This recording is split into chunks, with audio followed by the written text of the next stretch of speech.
Hello friend, welcome to all. कैसे हैं आप सभी। तो आज की जो हमारी क्लास रहेगी वो रहेगी ऑपरेटिंग सिस्टम से रिलेटेड। ये उन सभी बच्चों के लिए हेल्पफुल है जिनके सब्जेक्ट में कंप्यूटर साइंस है, यानी जो एचटेट की तैयारी कर रहे हैं या अभी आगे एचपीएससी जो पीजीटी स्क्रीनिंग का एग्ज़ाम हो रहा है या यूजीसी नेट का। इसके अंदर हम पढ़ेंगे कि सबसे पहले कि ऑपरेटिंग सिस्टम होता क्या है। तो सबसे पहले देखो कि ऑपरेटिंग सिस्टम होता क्या है। कि ऑपरेटिंग सिस्टम क्या है, हमारा एक प्रोग्राम है। यानी ऑपरेटिंग सिस्टम क्या है, एक सॉफ्टवेयर है जो क्या करता है, इंटरमीडिएटरी का काम करता है। वो इंटरमीडिएट किस किस के बीच में है, एक तो आपके यूज़र के बीच में और एक आपके कंप्यूटर हार्डवेयर के बीच में। क्या है, ऑपरेटिंग सिस्टम हमारा एक सॉफ्टवेयर है जो इंटरमीडिएटर का काम करता है between the user and the hardware. इसके अंदर ऑपरेटिंग सिस्टम के क्या क्या गोल होते हैं आपके। Operating system execute user program and make solving user problem easier. यानी आपको एक इतना अच्छा इन्वायरमेंट प्रोवाइड करता है, जैसे यूज़र फ्रेंडली इन्वायरमेंट, ताकि यूज़र क्या है, जो सिस्टम होता है उसको आप इजीली यूज़ कर सको। उससे रिलेटेड कोई प्रॉब्लम होती है उसको वो कौन सोल्व करता है, हमारा ऑपरेटिंग सिस्टम।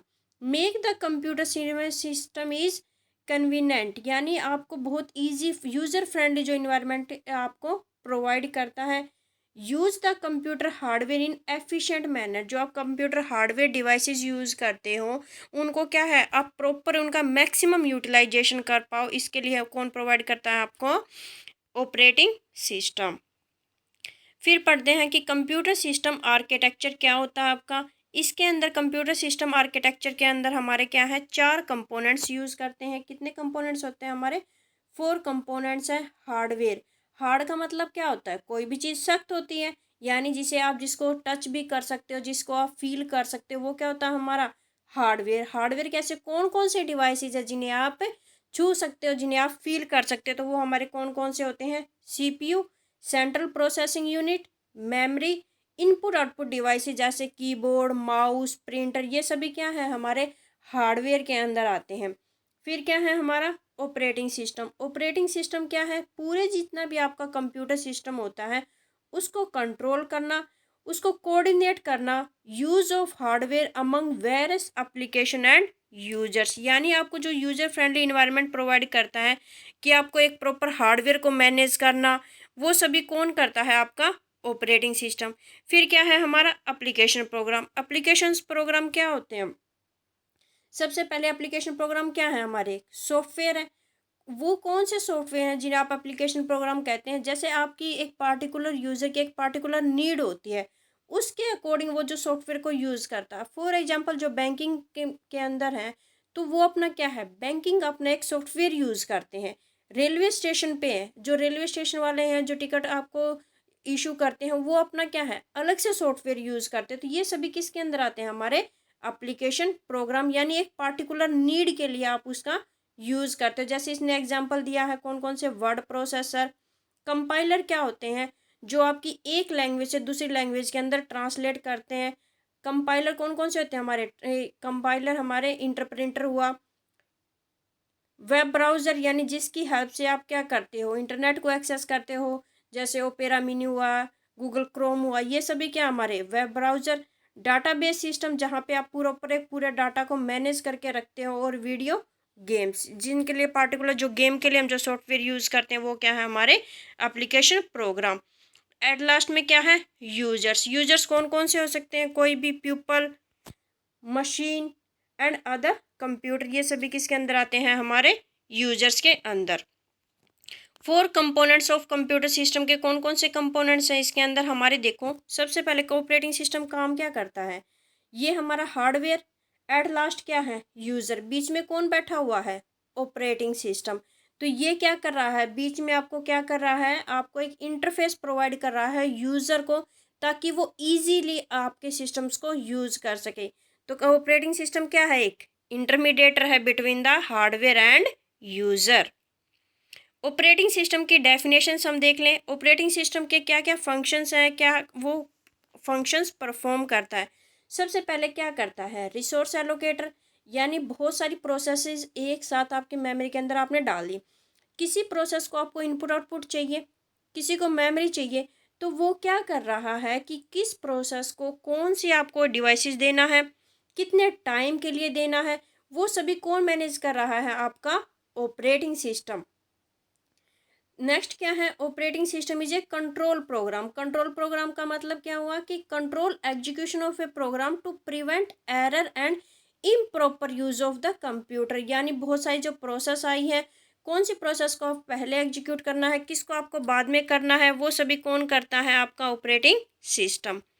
फिर है कंट्रोल स्टार्टअप। कंट्रोल स्टार्टअप क्या करते हो? जब आप कई बार अपने सिस्टम हैंग हो जाता है तो आप सभी क्या करते हो? आपके सिस्टम को बूट करते हो। तो जो बूट स्टार्ट का जो प्रोग्राम होता है वो आपकी कौन सी मेमोरी के अंदर होता है?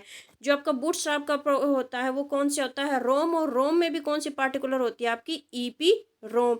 जनरली इस प्रोसेस को आप क्या बोलते हैं? Firmware. All except of the system. इसके अंदर क्या होता है? Load operating system kernel and start the execution. दोबारा से आपके सिस्टम को रीलोड कर देता है, आप प्रॉपर से उसको यूज कर लेते हो। नेक्स्ट क्या है? फिर हमारी है स्टोरेज हायरार्की। हम मेमोरी के बारे में पढ़ते हैं कि मेमोरी होती क्या है। एक ऐसा मेमोरी क्या होती है जहाँ पे आप अपने डाटा को स्टोर करके रखते हो। जो ह्यूमन बींग्स है उसके अंदर भी तो अपनी एक मेमोरी है। मेमोरी कहाँ होती है? हमारे माइंड के अंदर। तो ऐसे ही हमारे कंप्यूटर के लिए भी हमें क्या चाहिए? स्टोरेज चाहिए, जहाँ पे आप डाटा को स्टोर कर सकते हो। सबसे पहले क्या आती है? हमारी रजिस्टर्स। रजिस्टर्स जो है स्टोरेज की सबसे स्मॉलेस्ट यूनिट होती है। यहाँ पे आप सिर्फ ओनली 1 बिट को स्टोर कर सकते हो एक ही टाइम पे। और बिट कौन कौन सी होती है? या तो 1 या 0। यानी रजिस्टर आपकी सबसे स्मॉलेस्ट होती है, बट इसकी जो स्पीड है वो सबसे फास्ट होती है। स्पीड जब आप देखोगे तो सबसे फास्ट किसकी होती है? हमारी रजिस्टर्स की। नेक्स्ट है हमारी कैशे मेमोरी। कैशे मेमोरी क्या होती है? जब जो स्पीड है हमारे एक सीपीयू की जो स्पीड है वो बहुत फास्ट होती है as compare to main memory. तो हमें क्या चाहिए? स्पीड जो मिसमैच की जो प्रॉब्लम होती है उसको हम किसकी हेल्प से सोल्व करते हैं? हम कैशे मेमोरी की हेल्प से सोल्व करते हैं। कैशे मेमोरी क्या है? आपकी जो आपके फ्रीक्वेंटली जो यूज़ आपकी कमांड होती हैं, प्रोग्राम्स होते हैं, फाइल होते हैं, उनको हम क्या करते हैं? कैशे मेमोरी के अंदर स्टोर कर लेते हैं। और आपको क्या प्रोवाइड करती है? फिर वो फास्टली आपको मेन मेमोरी में जाने की ज़रूरत नहीं होती। जो आपको प्रोग्राम चाहिए वो हमें कहाँ से मिल जाता है? कैशे मेमोरी से हमें मिल जाता है। सेकंड जो यूज़ होता है कैशे मेमोरी का, कई बार हमारे प्रोग्राम का जो साइज़ होता है वो बहुत ही लार्ज होता है, वो मेन मेमोरी के अंदर आप कंप्लीट स्टोर नहीं कर पाते। तो इसलिए हम क्या करते हैं कि कैशे कुछ पार्ट जो है प्रोग्राम का आपका कहाँ स्टोर कर लेते हो? कैशे मेमोरी के अंदर स्टोर कर लेते हो। और कुछ पार्ट जो है आपका मेन मेमोरी के अंदर रहता है। तो इसके लिए भी हम किसका यूज़ करते हैं? कैशे मेमोरी का। सेकंड क्या है? हमारी मेन मेमोरी। मेन मेमोरी का हमारी कौन कौन सी मेन मेमोरी में हम कौन कौन सी पढ़ते हैं? रैम पढ़ते हैं। और कौन सी होती है आपकी? रोम पढ़ते हो। ये दोनों कौन कौन सी हमारी मेन मेमोरी होती हैं। इनके जो स्टोरेज कैपेसिटी होती है वो क्या होती है? लिमिटेड। उसके बाद कौन सी आती है? हमारी solid state disk, hard disk और ऑप्टिकल डिस्क। और ये हम सेकेंडरी स्टोरेज जो डिवाइसेस होती हैं, जो मेमोरी होती हैं, उनका यूज़ करते हैं। तो अगर स्पीड के आप देखोगे तो जो स्पीड होती है हमारी, इसमें देखोगे जो स्पीड सबसे फास्ट किसकी होती है? स्पीड फास्ट होती है हमारी रजिस्टर्स की। लेकिन जो स्टोरेज कैपेसिटी क्या है? रजिस्टर की सबसे कम आती है। जब जैसे जैसे आप नीचे आते जाओगे जो स्टोरेज कैपेसिटी है वो आपकी इंक्रीज होती जाएगी। तो यानी मैग्नेटिक स्टेप्स की जो स्टोरेज कैपेसिटी है वो सबसे ज़्यादा होती है। फिर है ऑपरेटिंग सिस्टम के हम टाइप्स हैं कि कौन कौन से टाइप्स के हमारे ऑपरेटिंग सिस्टम है। तो ऑपरेटिंग सिस्टम के अंदर सबसे पहले देखो हमारा कौन सा ऑपरेटिंग सिस्टम है। सबसे पहले है मल्टी प्रोग्रामिंग, यानी इसको आप क्या बोलते हो? बैच ऑपरेटिंग सिस्टम भी कह सकते हो। बैच का मतलब क्या होता है? हम ज़्यादा बच्चे होते हैं, फॉर एग्जाम्पल 20 बच्चे हैं, तो उनका हम क्या करते हैं कि ग्रुप बना देते हैं कि 5 बच्चों के ग्रुप्स बना दिए। तो मल्टी प्रोग्रामिंग में क्या होता है कि आप एक बार single user cannot keep, मतलब एक टाइम पे सीपीयू जो है एक ही यूज़र को दे दिया, उसको जितना भी उसको काम था, जितनी भी आप उसको सीपीयू को यूज़ करना था, एग्जीक्यूट करनी थी, वो कंप्लीट अपनी प्रोसेस को एग्जीक्यूट करेगा। यानी सीपीयू तब तक जब आपकी पहले वाला जो यूज़र का काम कंप्लीट नहीं हुआ वो नेक्स्ट आपके यूज़र्स के ऊपर नहीं जाएगा। तो इसके अंदर क्या है? फॉर एग्जांपल अगर किसी प्रोसेस को जाना होता है कि किसी इनपुट आउटपुट डिवाइसेस के लिए या किसी अदर के लिए, तो हम क्या करते हैं, तब आपका जो CPU है वो आपके नेक्स्ट प्रोसेस के ऊपर चला जाता है। नेक्स्ट क्या है हमारा, टाइम शेयरिंग या मल्टीटास्किंग। मल्टीटास्किंग का मतलब आप एक साथ बहुत ज़्यादा काम कर रहे हो। जैसे आप टाइप आपने कंप्यूटर सिस्टम ऑन कर रखा है, उस पर आप टाइपिंग भी कर रहे हो, सॉन्ग भी चला रहे हो, साइड बाय साइड कोई और अदर पर्पज़ के लिए आप यूज़ कर रहे हो। तो हमारा क्या है कि मल्टीटास्किंग में आप एक साथ बहुत ज़्यादा काम कर रहे हो, और आप इसको क्या कह सकते हो, टाइम शेयरिंग भी बोल सकते हो। इसके अंदर क्या है आपका, आपने क्या है, हर एक प्रोसेस को टाइम स्लॉट डिवाइड कर दिया। एक प्रोसेस एग्जीक्यूट हो रही है, अगर वो प्रोसेस कहीं और जा रही है तो CPU क्या हो रहा है, स्विच हो रहा है, वो वेट नहीं करेगा, वो दूसरी प्रोसेस को एग्जीक्यूट करने लग जाएगा। तो each user has lead one process executing in memory. Process आपकी मेमोरी के एक टाइम पे एक ही एग्जीक्यूट होगी। सर्विलर जो बहुत ज़्यादा प्रोसेस है वो वेट करती रहेंगी जब तक आपका CPU फ्री नहीं हो जाता।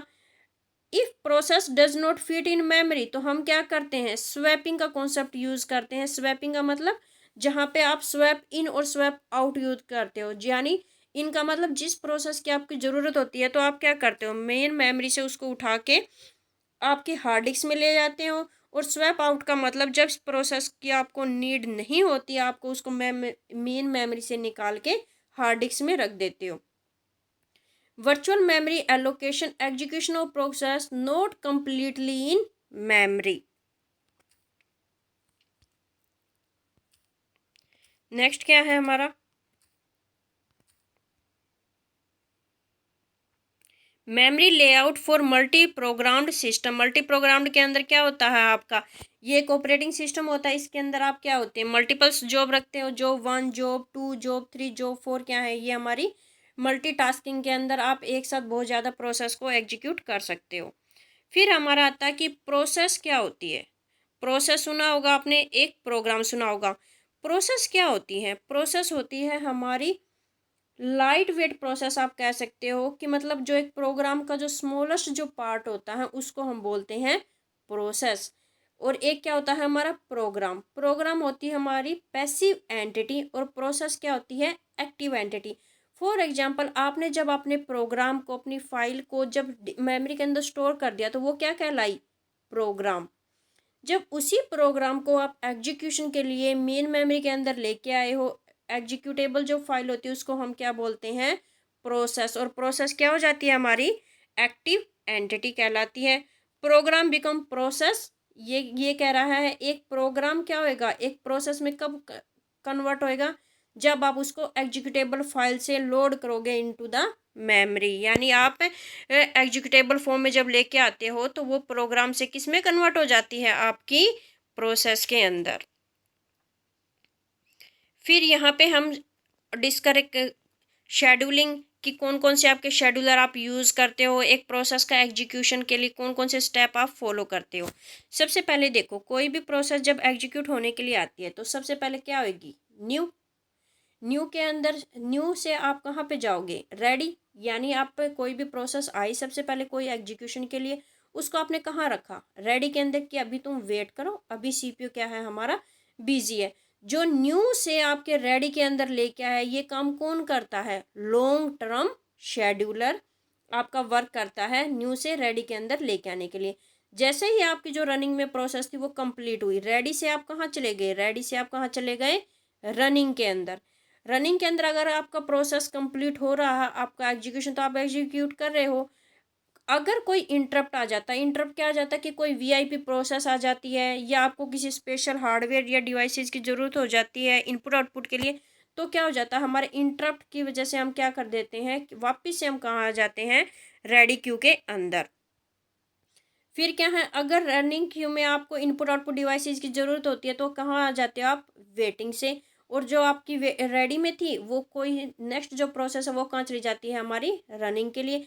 वेटिंग की जो आपका कंप्लीशन हो जाता है, जब आपको जिस डिमांड थी, जिस इनपुट आउटपुट डिवाइसेस की, वो फुलफिल हो जाती है, तो फिर आप कहाँ चले जाते हो, वापस से रेडी में। और रेडी से फिर क्या हो जाते हो, रनिंग से।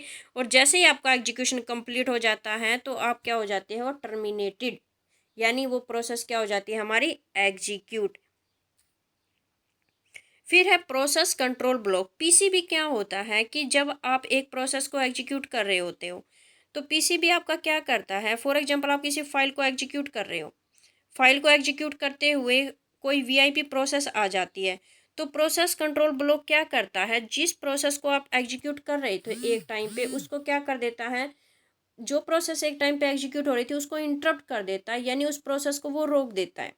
और जो वीआईपी प्रोसेस होती है उसको क्या कर देता है, वो एग्जीक्यूट करना स्टार्ट कर देता है। तो जो पीसीबी होता है आपका, यानी प्रोसेस कंट्रोल ब्लॉक, क्या करता है, जिस प्रोसेस को आपने टर्मिनेट किया है, यानी जिसको आपने रिज्यूम किया है, तो उससे रिलेटेड, यानी वो प्रोसेस कितनी एग्जीक्यूट हुई है, कितना उसका काम पेंडिंग है, कितना कंप्लीट हुआ है, उससे रिलेटेड सारी इंफॉर्मेशन कहाँ स्टोर हो जाती है, हमारी पीसीबी के अंदर।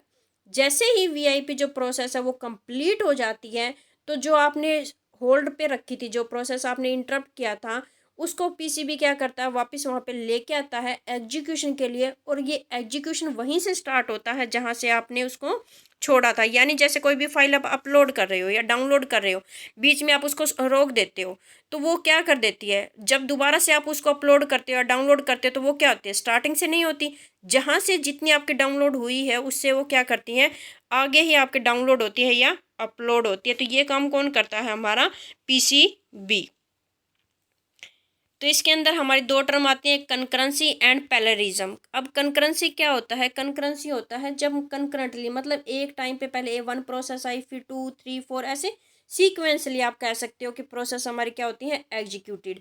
पैरेललिज्म या मल्टी कोर सिस्टम के अंदर क्या होता है, एक टाइम पे बहुत सारी प्रोसेस हमारी एग्जीक्यूट हो जाती हैं पैरेलली। जैसे आप देख रहे हो इसमें पहले कोर में हमने क्या किया, कोर 1 और कोर 2, T1 T3 ये अलग से चल रही है, इसके पैरेलल में क्या चले हमारे T2 T4,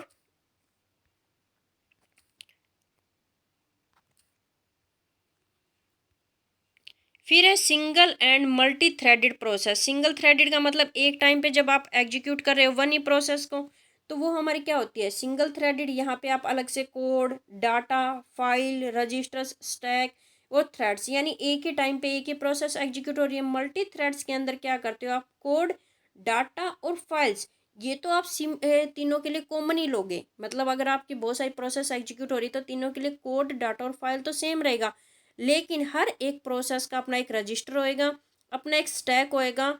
और रजिस्टर जो स्टैक वो, फॉर एग्जांपल अगर आप 3 प्रोसेस एग्जीक्यूट करें तो तीनों के लिए अलग से 3 रजिस्टर और 3 स्टैक यूज़ करेंगे। यहाँ पे हमारी जो होती है हिप जो होती है वो क्या होती है, इसके अंदर शेयरिंग होती है मल्टी थ्रेडेड प्रोसेस के अंदर। यहाँ पे एक टर्म आती है कि यूज़र थ्रेड और कर्नल थ्रेड क्या होता है। इसके अंदर जो मेन जो डिफरेंस है वो देख लो, ये बहुत इंपॉर्टेंट है भाई। यहाँ पे यूजीसी नेट के एग्जाम में भी कई बार डायरेक्ट क्वेश्चन पूछ लेता है कि यूजर थ्रेड और मल्टी थ्रेड क्या होते हैं। देखो जो यूजर थ्रेड है वो किसके द्वारा इम्प्लीमेंटेड किए जाते हैं, बाय द यूजर्स। और कर्नल लेवल जो थ्रेड है वो इम्प्लीमेंटेड किया जाता है ऑपरेटिंग सिस्टम के द्वारा। जो operating system does not recognize user level thread, जो आपका ऑपरेटिंग सिस्टम होता है वो यूजर लेवल थ्रेड को रिकॉग्नाइज्ड नहीं कर सकता, लेकिन जो आपका कर्नल लेवल थ्रेड है वो किसके द्वारा recognized, by operating system. Implementation of user thread, आप जब कोई भी यूजर थ्रेड को इम्प्लीमेंट करते हो, क्रिएट करते हो, तो वो ईजी हो जाती है as compare to kernel level thread से। जो कंटेक्स्ट स्विचिंग का जो टाइम होता है वो क्या होता है, लेस। कंटेक्स्ट स्विचिंग का टाइम मतलब बहुत सारी आपकी प्रोसेस आई हुई है और सीपीयू उनको वन बाय एग्जीक्यूट कर रहा है। कंटेक्स्ट स्विचिंग की, जैसे एक प्रोसेस को आपने बीच में छोड़ के दूसरी प्रोसेस पे स्विच कर रहा है आपका सीपीयू, फिर नेक्स्ट पे, फिर नेक्स्ट पे। तो जो कंटेंट स्विचिंग के अंदर हमारा क्या होता है, वेस्टेज ऑफ टाइम होता है। जो कंटेंट स्विचिंग होती है, कंटेक्स्ट स्विचिंग, जो इसके अंदर आपका यूजर लेवल थ्रेड के अंदर कम होती है, जबकि कर्नल लेवल थ्रेड के अंदर आपकी कंटेक्स्ट स्विचिंग क्या होती है, ज़्यादा होती है। जो context switching required no hardware space, यहाँ पे जो आप यूजर लेवल थ्रेड होता है, जब आप स्विच करते हो एक प्रोसेस से दूसरी प्रोसेस पे, तो यहाँ पे आपको हार्डवेयर की ज़रूरत नहीं होती, बट यहाँ पे जो कर्नल लेवल थ्रेड है वहाँ पे आपको हार्डवेयर की ज़रूरत होती है। नेक्स्ट क्या है, if one user level thread perform blocking operation then entire process will be blocked. यानी अगर आपका यूजर लेवल थ्रेड में एक प्रोसेस आपकी ब्लॉक हो रही है तो क्या होएगा, दूसरी प्रोसेस भी क्या हो जाती है आपकी, ब्लॉक हो जाती हैं। लेकिन कर्नल लेवल थ्रेड के अंदर आपने देखा होगा, जैसे आप क्रोम का एग्जांपल ले लो, आप मल्टीपल टैब्स ओपन करके रखते हो जब आप इंटरनेट को एक्सेस करते हो, तो ऐसा तो नहीं होता कि आप एक टैब को बंद कर दिया तो आपका पूरा ही गूगल क्रोम को आपका टर्मिनेट हो जाता है। तो ये यही कह रहा है कि यूजर लेवल थ्रेड में अगर आप एक टैब को बंद करते तो वो सारी कंप्लीट बंद हो जाती हैं, लेकिन कर्नल लेवल थ्रेड के अंदर आपका ऐसा नहीं होता कि एक टाइम पे आपकी जो क्या है कि